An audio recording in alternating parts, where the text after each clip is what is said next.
ये बिगड़ैल लड़का बाप की दौलत से रंग रलियां मनाता फिरता था, लेकिन उसे क्या पता था कि जिस आम सा दिखने वाले शख्स से वो टकरा गया है वो अरबों का मालिक है। अब शुरू होगा अकड़ के ताश के पत्तों का बिखरना।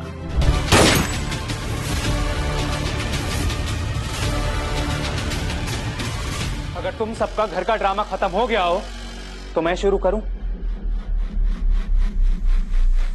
हाँ तो क्या कह रहा था तू? किसी चीज से नहीं डरते? लगता तूने मेरी बात ठीक से सुनी नहीं। ना मैं तुझसे डरता और ना ही तेरी इस गन से। रस्सी जल गई पर बल नहीं टूटा। अगर आज मैं तुम्हें यहाँ पे मार भी दूं ना तो मेरे डैड के इतने कॉन्टैक्ट्स हैं कि मुझे 2 मिनट के अंदर अंदर छुड़ा लेंगे। और मेरी इतनी पहुंच है कि अगर मैं किसी की जान भी ले लूं तो छुटना तो दूर की बात है, कोई मुझे पकड़ भी नहीं पाएगा। बड़ी बड़ी बातें वड़ा पाव खाते हैं। और टाइम वेस्ट नहीं करूंगा मैं तुझ पे। गन नीचे करो।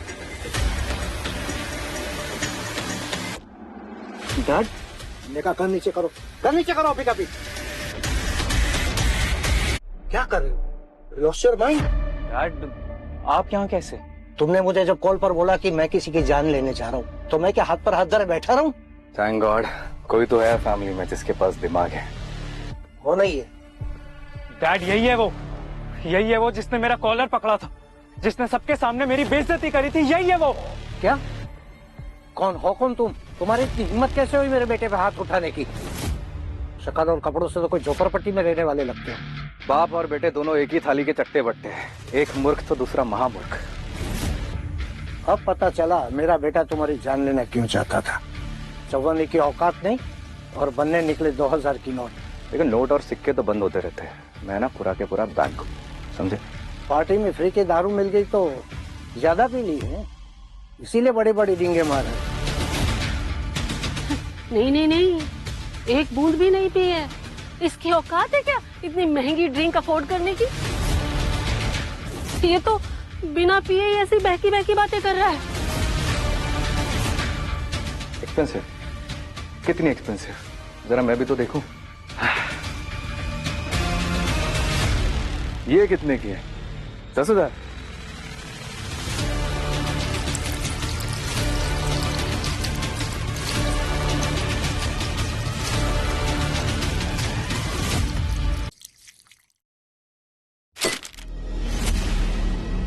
$15,000।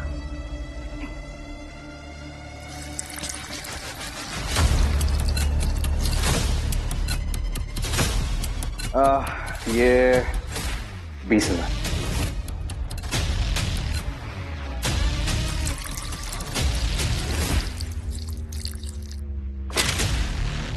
माय गॉड, जब से आया है पार्टी का सत्यानाश कर दिया इस लड़की ने।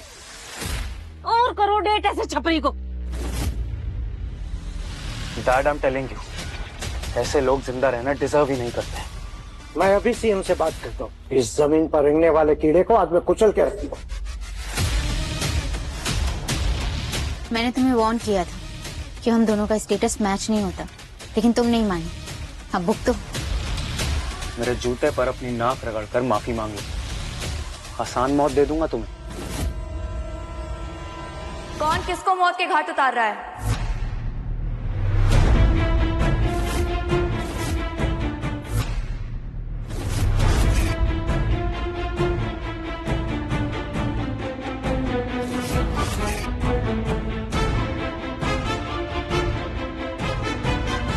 इस जंगली आशिक को तुम कौन हो? राहुल मेरे होने वाले हस्बैंड हैं।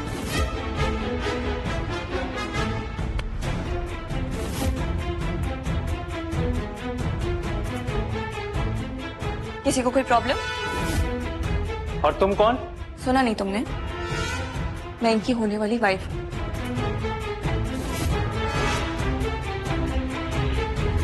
नीति मैम इस लड़की को अपना होने वाला हस्बैंड क्यों बोल रही है? इन्होंने अयान खन्ना जैसे बिग शॉट लड़के को भी शादी से मना कर दिया, तो फिर इससे ये राहुल पक्का कोई बड़ा आदमी है। नीति मैम ऐसे ही किसी से शादी नहीं करेंगी। हाँ तो क्या कह रहे थे आप लोग मेरे हस्बैंड के बारे में? वही जो ये डिजर्व करता है। गरीब फटीचर, दूसरों के टुकड़े पे पलने वाला, गंदी नाली का कीड़ा। How dare you? तुम होती कौन और शिखा पे हाथ उठाने वाली? क्यों? अक्षय, ये तुझसे पूछा किसी ने कुछ? सिर्फ एक मैनेजर है, मैनेजर की तरह रहे। इन्हें आपस में लड़ने दो, चुप रहना ही बेहतर है। अगर गलती से राहुल की इंसल्ट कर दी तो मेरी नौकरी तो गई। अक्षय, तुम ऐसा क्यों बोल रहे हो?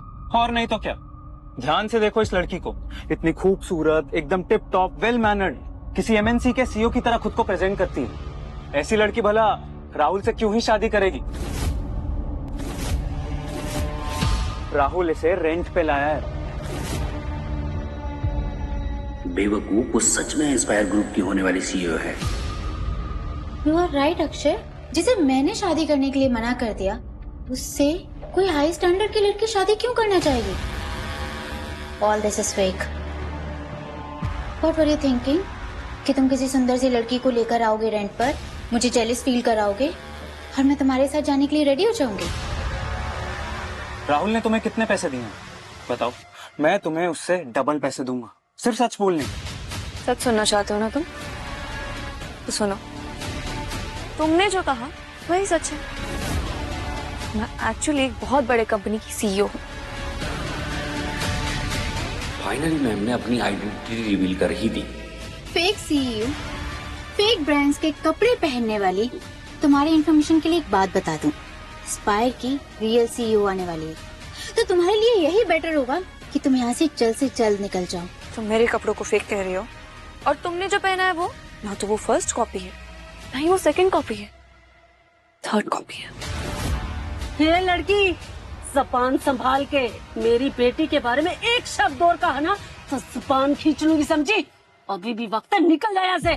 अगर मैं सच में यहाँ से चली गई ना तो ये इवेंट ही कैंसिल हो जाएगा। दो कौड़ी की लड़की क्या बोली? सुन, जितने पैसे राहुल ने तुझे दिए ना, मेरी औकात उससे 100 गुना ज्यादा की, समझी? अगर मैं चाहूं ना तो अभी तेरे ऊपर लाखों रुपए फेंक सकता हूं मैं। लीव इट अक्षय, कोयले से दांत खींचने वालों के मुंह नहीं लगते। ट्रू शिखा, आई थिंक इस भोली भाली लड़की को एक चांस और देना चाहिए। अभी के अभी अपने घुटनों पे बैठ के माफी मांग लो। मैं तुम्हें 25 लाख रुपए दूंगा और शायद भीख में तुम्हें तुम्हारी जिंदगी भी दे दूं। Oh really?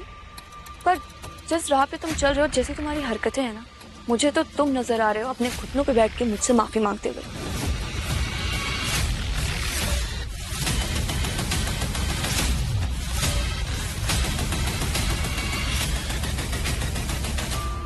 वहाँ कहाँ जा रही हो? बैठने। पता नहीं, ये मिस नीति मल्होत्रा की अनाउंसमेंट पार्टी है और वो चेयर, उस पर सिर्फ वही बैठ सकते हैं। तुझे ऑलरेडी मौका मिल चुका है इतने बदतमीजियों के बाद भी यहाँ पर खड़े रहने का। दोबारा कुछ करने की कोशिश की ना तो इस बार तो नहीं छोड़ूंगा मैं। गेहूं के साथ खून भी पिसता है, तुमने अपने साथ साथ इसे भी डुबो दिया। सड़क छाप राहुल। किसने किसको डुबाया है ये तो वक्त ही बताएगा।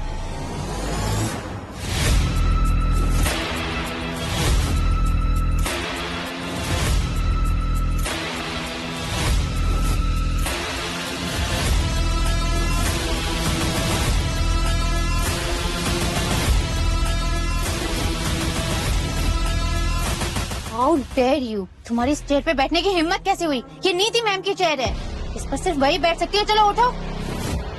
रेंटेड कपड़े पहनने वाली रेंटेड औरत। अच्छा, तुमने देखा है कभी मिस नीति मल्होत्रा को? नहीं। आपने? नो, क्योंकि वो काफी लो प्रोफाइल रहती है। उनकी अभी अभी ऑक्सफोर्ड में स्टडी कंप्लीट हुई है और उनकी फैमिली के अलावा किसी ने उन्हें नहीं देखा है। अक्षय, मेरी बात मानिए, आप इनसे माफी मांगिए। क्यों? ये नीति मल्होत्रा जो मैं इससे माफी मांगू? हाँ। आगे की कहानी जानने के लिए देखिए धमाकेदार शो गोल्ड डिगर कहीं की केवल स्टोरी टीवी पर। अभी डाउनलोड करें।